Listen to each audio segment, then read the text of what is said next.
Now this is a really nice exterior paint color. I love this green on this Tundra. And look how it kind of blends into the scenery. It's almost like it's camouflage. Yeah, it's an army truck. Hey, it's Tim, Pickup Truck Plus SUV Talk.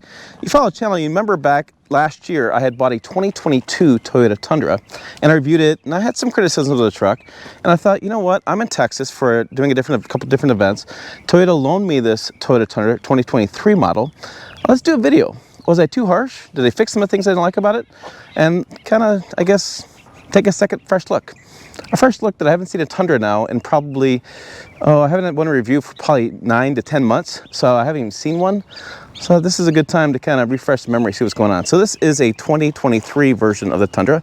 It's a Tundra Limited. We know that by our mustache looking thing with the chrome on the outside. This is what I'm talking about here that goes around, comes down. We have the Tundra there. We have the TRD, so I have a TRD off-road package on this. LED lights, they have the sequential light bar. It looks pretty cool on the back, it looks even better. We have little vents going in there. We have some pretty cool tires. These are the BDS Forged Wheels tires. They're Wild Peak Falcons.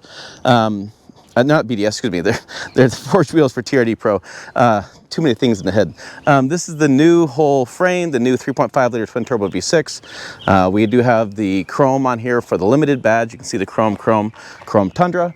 We have, again, the same TRD wheel there, the Falcon tires, and we have some of our TRD shocks. The Bilsteins right there, you can see they're blue. As we come around the side, we have the TRD four-wheel drive sticker there. We have the bed. We have the hooks, we have the hitch, we have the plugins for the trailing wiring there. We still have the fancy little drop the tailgates option, right? And then we have the bed. This is the new, it's the same composite material in Tacoma. And we have some slots here to put some things in that goes across like pieces of wood, whatever. And you can separate this bed out, so have different storage options there. This is their handy tie-down system. This turns, pulls out, moves. Before I leave the tailgate section, these are the sequential lights. You can see like 3 different lights here. As you turn, they go 1, 2, 3, 1, 2, 3 as turn signals on. And at night, they're solid red. A really cool looking light. I like the way those turned out. Now, this is a crew cab. And so in the back, we have the 6.5-foot bed crew cab. In the back, we have some storage down here for some guns and things.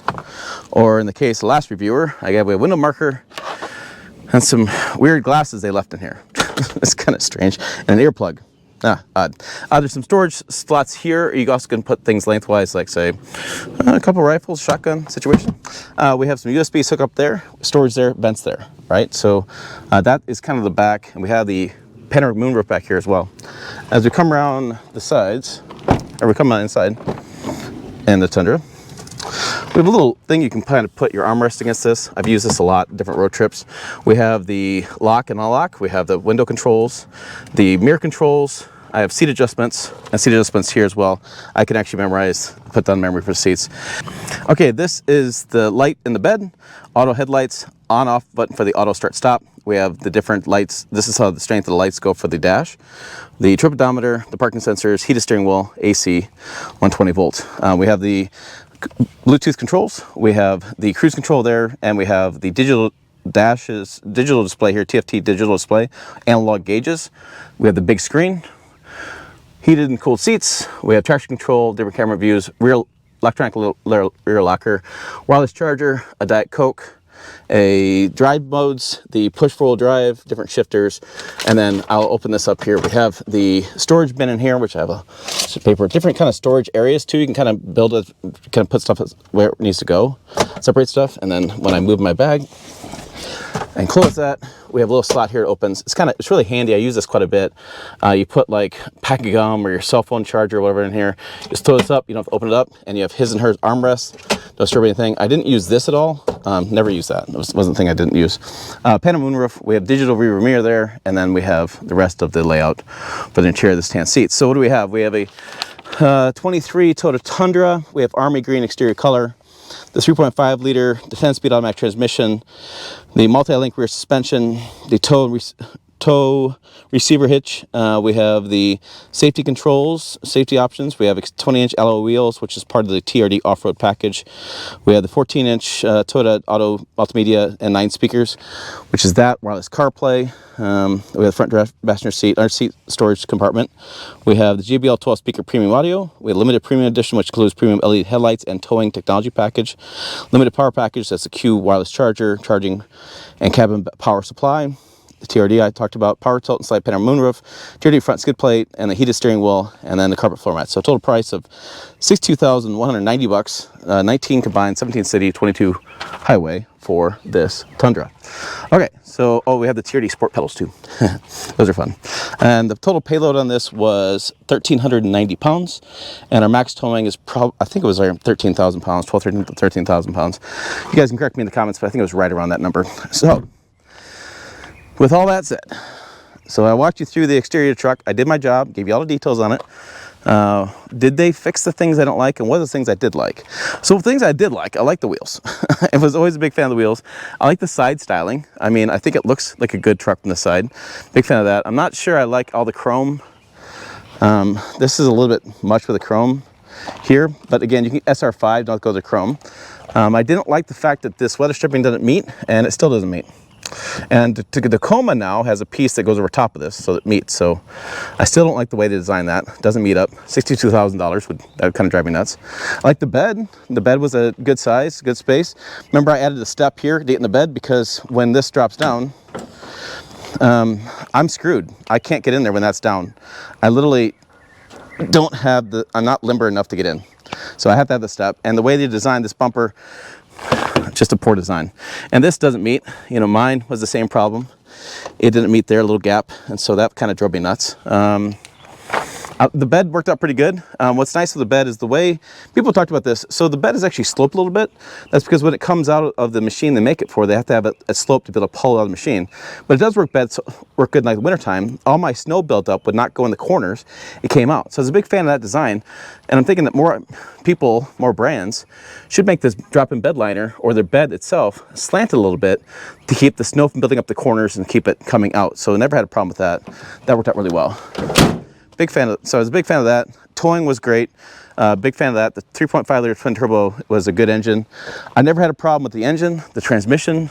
Those were all good. Never had a wastegate issue. The undercarriage, suspension, all the frame, all the engineering. From my standpoint, all the engineering I thought was pretty solid. I never had a problem with any of the engineering. Looked underneath the truck. I said, drove it a lot. Never had a problem with the engineering.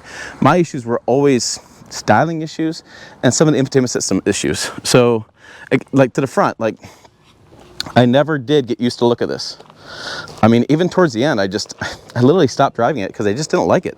It's just the way it looked to me. It just was so off-putting. I didn't like this. Now I want to stop the video right here and talk about tow hooks. I realized when I was editing this, I didn't bring it up, and I should have. It was a huge item for me owning the truck. And the fact is, it doesn't have any. And so what it became for me was, I didn't matter if I used them or didn't use them. That wasn't part of the argument I was having myself.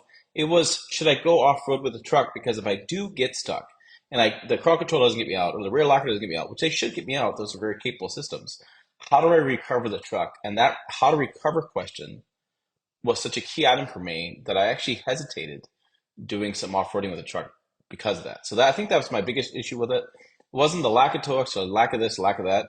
It's just, it made me nervous about going off-road because I didn't know how to pull the truck free in certain situations, right? So buried in dirt or buried underneath, I can't get to the wheels and get a strap around something underneath the truck.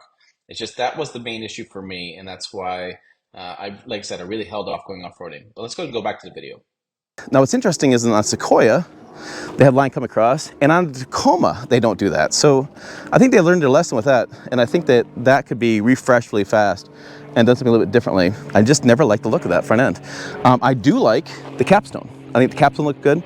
The platinum, the platinum, I think the grill looks amazing. But limited SR5, I just haven't been a fan of the look. So again, that's personal preference. And so you gotta let me know in the comments if you got used to the look yet or not. But every time I see one on the road, it just stands out to me and probably the wrong way. I do like But the seats, I thought the seats were pretty comfortable. You know, now with Nissan Titan not being in the marketplace anymore, we got rid of the best seats in the market, so we have some different ones. I would put these probably right in the B level. I don't think anything really is an A right now. And I don't like my Silverado seats. My Silverado seats I own, right now I bought a Silverado for the channel. Those are not great seats. The Ford M50 I had a year before with cloth seats, that was probably the best 3 trucks I've owned as far as seats. But this one was good. I was hoping that they reinforced this some more, and so it would stop cracking. A lot of customers have had cracking issues here, and they haven't, which is unfortunate. And this doesn't have any side steps in it, which is something I would add. I had a step in mind, which was terrible. I would add the whole side step, and that way when I get in, I can hover over the seat and sit down and not like slide across. And hopefully this would last longer. But I've heard people that even climb and go across have cracked the seat of varying weights. I had a guy that was 175 pounds who broke that. So don't give me any gruff about you're too heavy or whatever.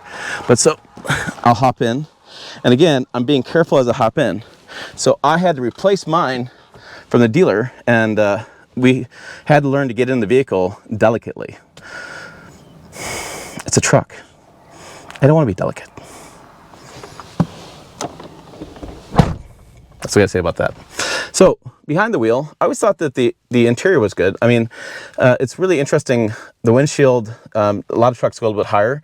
This seems like it cuts a little bit, but still visibility is pretty good. The big mirrors, good for towing and for driving. I never wanted to go tow mirrors. I did have a Tundra with tow mirrors on it. I thought it was overkill. I think these mirrors are a good combination size. Again, I love the head armrest here. I drove a lot of miles doing this through Oklahoma when I bought the truck and back to Nebraska, that kind of stuff. And then, yeah, I thought, you know, overall seat comfort and getting in, once you're in and out, in and of it, I should say. The kids liked it, had plenty of room, and then we'll fire it up. Because it's already like, what is it? 90 something degrees here in Texas, and it's only like 11 in the morning. I'm like, holy cow. I'm gonna go back to the hotel and sit in the AC, but let's turn that fan down so you don't hear it. I was like, yeah, you can turn it. So what is it? It is 11:17 in the morning, and it's 90 degrees out. It's September. Y'all in Texas are nuts. This is crazy. Holy cow, I'm hot. So I have the manually tilt and telescoping steering wheel.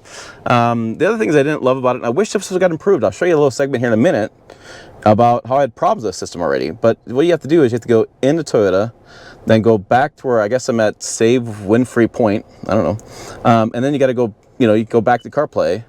But I don't know why this can't be a split screen. And why, I mean, I understand now that I don't need a home button. I still would like a home button with a bunch of icons. I love that about my Silverado. I have the icons, and same with the Ford.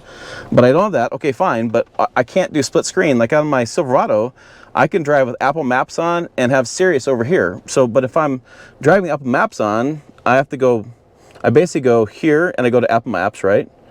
Or it's pulled up over here. And then I go back to Toyota and I go back here and change the radio station. That's annoying. That just, it's flat out annoying. I have the mirror there, which I really like that digital mirror. The wireless charger, it just doesn't work. The design of this placement doesn't work. I wish more brands would do what Silverado did, and they put it like right in here. It just fits perfectly, and they put a cooled line of vent in there, so it kept it cool, but that just didn't work. Again, the drive modes, tow haul, the multi-train select, crawl assist, that all worked great. I used it. Crawl control is now very quiet. Engineering wise, great. Rear locker, I love the rear locker, great. This design, terrible. I like the shifter. I liked everything. I liked having a column shifter, and I still have plenty of room. So there's no argument about having, or console shifter. There's no argument about having a column shifter and have more cup holders. I have 2 cup holders here and room for storage. This is fine. This setup works. And then this is a really cool button that actually backs you up as you're driving. If you have a trailer, like if you get a boat launch situation. And the cameras worked out really good. I mean, the cameras are nice, so no problem there at all. But let's get on the road and let me give you my final thoughts on, did they fix enough to make me a buyer, or am I still having concerns with it? So this is weird. I have Google Maps pulled up and go into Google or Apple CarPlay, and this is the screen it shows. No, it doesn't flash white. It's just the way the refresh screen is on this. It's clear, but it's clear white. So even if I exit this and I go back and I try to do it again because I didn't quite get to where I wanted to park. Head north on Emerald Isle Drive, then make it nothing. And even if I go back here and I go back to Toyota and I say I go here or there, whatever, and I go back in, and I go back to maps, same deal. So definitely something weird. Probably have to cycle the vehicle on and off, just reset it, but yeah, that's an odd thing. Okay, let's get on the road and talk more about would I buy this Tundra again, and did they fix my dislikes and all that kind of stuff. And I gotta say, the backup camera is awesome still. And it's funny because the backup camera, and I'll put it on the screen here. Let me do a quick video on this just because it's interesting. The backup camera is split screen. So why, if you can split the screen there, can't you split the screen when I'm looking at my map and Sirius XM? That's what I want to know. So these speed bumps are crazy through here too. Let me talk about this in the same way I did finish the last video I did on this before I sold my Tundra. I believe that this is the trim level that I wouldn't buy. And I say that because I don't like the way the grille looks. I don't like the way the interior look. I wish I had full digital display like everybody else has got these days. I wish I had the bed step. And so for my money, I would spend the more money and get the platinum version of the Tundra, because if you do the platinum, to me, you get the better grille, you get the better look in the front, which I know it sounds like a stupid thing, but the more you live with the truck, the more I hated it. I get the better grille, I get the bed step that's tied into the system, that's tied into the side rails as well. I get a nice side rail to hop into, and I would go platinum with a hybrid to get the better performance. This engine is fine. This powertrain's fine. I never had a problem with it, but the hybrid just got more torque, and it's just more of a fun drive experience. I wish the hybrid had better fuel economy, and it wasn't just a torque towing game, because I would like better than 19. I mean, we've improved mightily from the previous generation Tundra.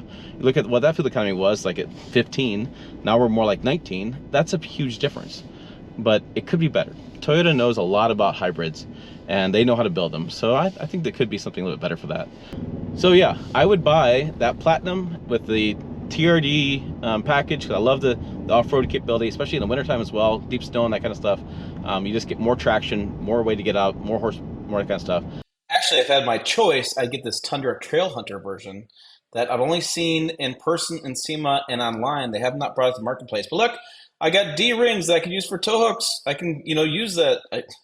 I'll view that. But look, you have hookups here, a real steel bumper, lights. I mean, things that if you get stuck, you need to have, or if you even want to remotely get stuck, you need to have. And yeah, I just wish the current Tundra was able to incorporate these like D-ring hookups for at least some sort of off-road recovery. I do hybrid because I'd want the better performance of the engine, although I do wish the hybrid had better fuel economy, not towing. It's just a difference of opinion I have. I think Toyota does hybrids really well, and I wish this hybrid was, again, about fuel economy, not just towing. But those are my kind of 2 cents on that. Overall, I think it's again, engineering, I thought was solid. I think they had a little snip with the wastegate issue. They took care of that completely. They had a little wastegate, was a thing that opened on the engine to let exhaust gases out, and it had some that would get stuck, and they replaced turbos, all that kind of stuff happening. That seems like it's all done with. I think that this Tundra will last for hundreds of thousands of miles without any problems. But there's just a little quality issues that still pop up for me. The bumper doesn't match up. I want those weather stripping to meet up. And TRD John's talked about this a lot on his channel. He's bought 2 of these Tundras, and he has wind noise in the passenger side. So some things that need to address. It's been a full model year. It seems like the things that they could be addressed and make a lot of owners really happy with their truck, even happier with their truck. There you go. There's my thoughts on this 2023 Toyota Tundra, on whether or not they fixed the problems, whether or not they fixed my issues, whether or not I'd buy one, all the kind of stuff wrapped up in this video. Check out more videos over here, website down below as well, pickuptrucktalk.com. As always, thanks for watching. I will see you down the road in an air-conditioned hotel room. That's where I'm going. Wow, it's already 90. Jeez.